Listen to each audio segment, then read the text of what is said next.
Simplement, quand moi, en tant qu'humain, on va dire en tant que chasseur, je tue, j'inflige de la souffrance dont je sais qu'elle n'est pas utile. Et donc c'est facile d'arrêter ça. C'est tout. Je ne vais pas empêcher un requin de tuer un poisson ou une mésange de tuer une chenille parce qu'on ne peut pas agir là-dessus. Enfin, C'est pas réaliste, oui. c'est pas réaliste, c'est tout. Et il n'y a pas de grande idéologie là-dedans. C'est juste que la souffrance en moins, enfin moins il y a de souffrance, mieux c'est. Enfin, si on peut éviter d'infliger inutilement de la souffrance ou de la mort, faisons-le, c'est tout simple.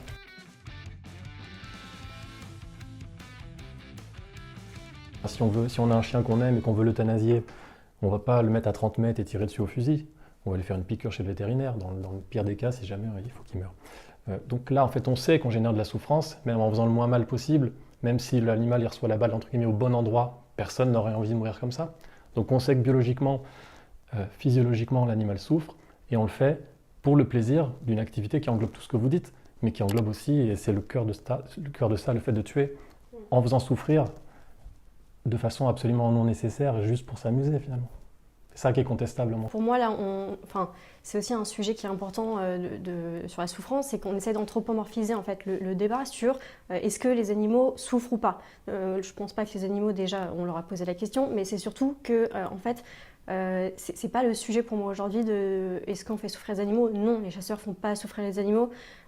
Justement, il y a toujours des chasseurs qui sont quand même raisonnés et qui, j'ai jamais vu moi en tout cas dans les parties, dans les actes de chasse, des scènes qui sont comme ça où on fait souffrir un animal, où en fait le seul moment où on va voir ça, c'est des vidéos justement qui vont être relayées sur les réseaux sociaux d'anti-chasse et personnes qui sont contre.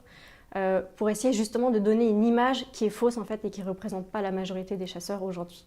Moins on fait souffrir autrui, je pense que tout le monde peut considérer que mieux c'est, dans le sens où un animal, quand j'entends que la question de la souffrance animale n'est pas importante en fait, ou qu'un animal ne souffre pas ou pas beaucoup, je veux dire, personne n'a envie de se prendre une balle dans le corps parce que tout le monde sait que ça souffre. Et biologiquement, physiologiquement, c'est plus à prouver. Je veux dire, maintenant c'est quand même admis, connu scientifiquement, c'est-à-dire un chevreuil, un humain, un singe, un chien, quand il prend une balle ou des plombs, ce qui se passe dans le corps, c'est la même chose. Donc, on souffre autant si on prend une balle que quand un chevreuil prend une balle. Si j'étais sur une île déserte et que pour survivre, il fallait tuer, moi probablement que si j'étais sur une île déserte, j'anticipe la question que tu n'as pas posée. J'aurais pu la poser. Voilà, genre je me retrouve sur une île déserte, le cas qui n'arrivera jamais. Supposons, il n'y a que 3 lapins à tuer, sinon je meurs de faim, je vais tuer les lapins sans doute. Mais là, la différence, c'est que nous n'en avons pas besoin. Et donc en fait, c'est une passion. C'est pas, il y a quand même une nécessité de réguler aujourd'hui, on le voit.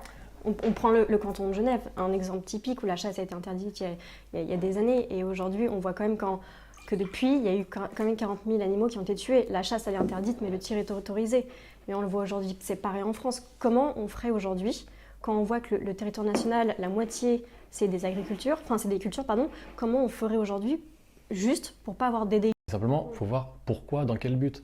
La chasse, c'est essentiellement une passion ou un loisir ou une tradition, sans nécessité. Et puis il y a une infime partie de la chasse en nombre d'animaux tués qui concerne des animaux qui causent des dégâts aux cultures. En fait, par exemple, c'est essentiellement les sangliers, un petit peu les cervidés, cerfs ou chevreuils dans les forêts qui gênent certaines régénérations forestières, notamment pour la sylviculture. Mais en fait, en nombre d'animaux tués, tout ça, sangliers compris, ça représente 2-3%, maximum 5% des animaux tués à la chasse. Donc en gros, 95% des animaux tués à la chasse ne causent strictement aucun dégât agricole, donc on est purement sur une passion. Donc c'est tout ce qu'on disait au début, c'est du coup, on aime aller à la chasse, il n'y a pas nécessité à le faire, il n'y a pas nécessité de régulation, etc. Et après, il y a la régulation qui est très très minoritaire dans le milieu de la chasse, et pour le coup, le canton de Genève y répond par exemple, non pas en ne tuant aucun animal, mais en ne faisant pas de chasse de loisirs. Quand il y a un dégât agricole, il y a le service du canton qui dit quel dégât à quel endroit, on essaie d'abord de mettre des clôtures, on essaie de voir la culture, et s'il y a besoin ressenti de tuer l'animal, on le tue à l'aide de garde. Et dans ce cas-là, ce n'est pas de la chasse de loisirs, dans le sens où, par exemple, il n'y a pas une battue et qu'un animal qui court. Les types viennent la nuit en infrarouge. L'animal ne bouge pas parce qu'il est au milieu d'une prairie. Du coup, il est tué un peu plus rapidement par des professionnels. Donc, il souffre, évidemment. Mais donc, la chasse existe moins. Encore. En tout cas, on n'est plus dans la chasse de loisirs, parce que on a commencé le débat en disant qu'on parlait de chasse de loisirs. Simplement, c'est un autre modèle qui existe par rapport à la France. Qu'aujourd'hui on montre réellement les choses, on montre des images qui sont souvent choquantes parce qu'on va montrer ce qui va nous porter de l'intérêt, en tout cas pour les personnes qui sont contre cette passion. Donc en fait, on va montrer aux Français une petite partie d'actions de chasse qui en fait ne représente pas du tout aujourd'hui une journée type de chasse. On va montrer la scène qui ne va pas faire plaisir, on va montrer un comportement qui ne représente pas la majorité des chasseurs. Et c'est pour moi, c'est à cause aussi de ça qu'aujourd'hui la chasse est aussi critiquée.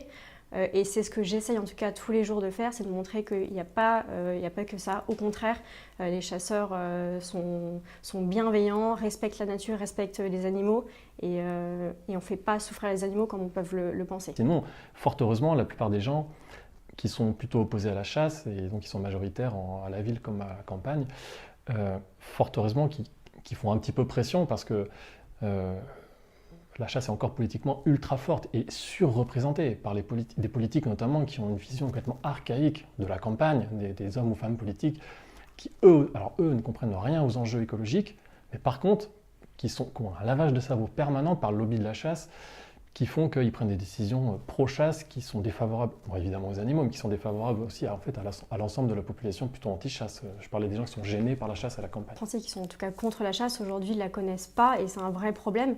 C'est que les médias vont désinformer en fait ces personnes et vont montrer ce qui va intéresser pour orienter justement un sondage. Sur la consommation de viande, c'est un sujet qui est hyper pertinent en effet, qui est souvent mis en avant par les chasseurs qui disent mais nous au moins on est plus cohérent, on assume, on tue l'animal. Alors faut mettre une parenthèse gigantesque qui est énormément d'animaux tués à la chasse ne sont pas mangés. Mais par contre, il y a vraiment deux faits qui sont très différents. Les personnes qui mangent de la viande sont dans leur majorité, n'ont pas envie de tuer l'animal. C'est-à-dire, c'est ce que reprochent les chasseurs ou non-chasseurs. Mais vous n'assumeriez pas de tuer vous-même l'animal. Parce qu'en fait, les gens n'ont pas envie de tuer, n'ont pas envie de faire souffrir. On en revient toujours au point du début. Et donc, les gens aiment manger de la viande, mais ils n'aiment pas tuer, ils n'aiment pas faire souffrir.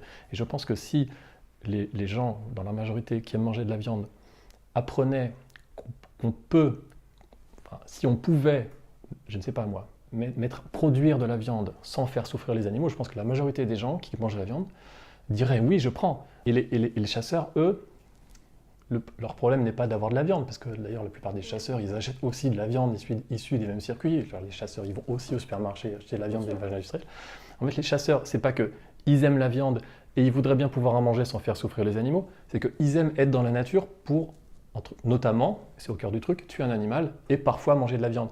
Donc simplement, quand moi, en tant qu'humain, en tant que chasseur, je tue, j'inflige de la souffrance dont je sais qu'elle n'est pas utile. Et donc, c'est facile d'arrêter ça. C'est tout. Je ne vais pas empêcher un requin de tuer un poisson ou une mésange de tuer une chenille parce qu'on ne peut pas agir là-dessus. Enfin, c'est pas réaliste, oui. C'est pas réaliste, c'est tout. Et il n'y a pas de grande idéologie là-dedans. C'est juste que la souffrance en moins... Enfin, moins il y a de souffrance, mieux c'est. Si on peut éviter d'infliger inutilement de la souffrance ou de la mort, faisons-le, c'est tout simple.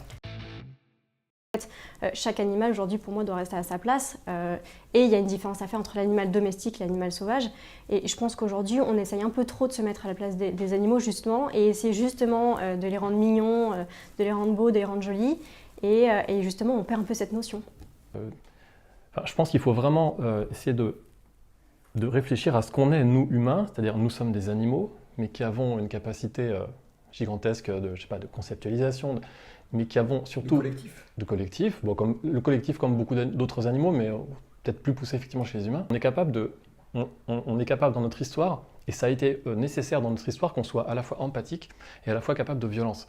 On est empathique parce que, alors ça aussi ça a été bien étudié, parce que ça a été sélectionné par l'évolution, parce que ça permet justement la cohésion dans les liens sociaux, ça permet d'élever les jeunes, de prendre soin des plus fragiles dans le groupe, qui auront une utilité dans le groupe.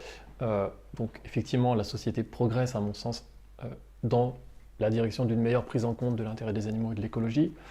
Mais dans les faits, on est encore très très loin d'avancer. Pour l'instant, c'est des millions et des milliards d'animaux qui sont tués sans nécessité. Factuellement, nous humains, notre société est tellement violente dans les faits. Il y a tellement justement d'animaux massacrés par notre organisation politique, sociale. On conçoit tout autour de l'animal-objet, de son exploitation sous différentes formes et notamment par la chasse, d'aller tuer des animaux dans le cadre d'un loisir, d'une passion. Notre société est tellement violente que pour moi, c'est pas du tout de la fragilité, c'est de développer un peu d'empathie pour évoluer, pour mettre un petit peu moins de violence, voire beaucoup moins de violence dans nos rapports aux animaux ou aux autres animaux. pour moi un progrès qui serait, vers lequel on doit aller de toute évidence.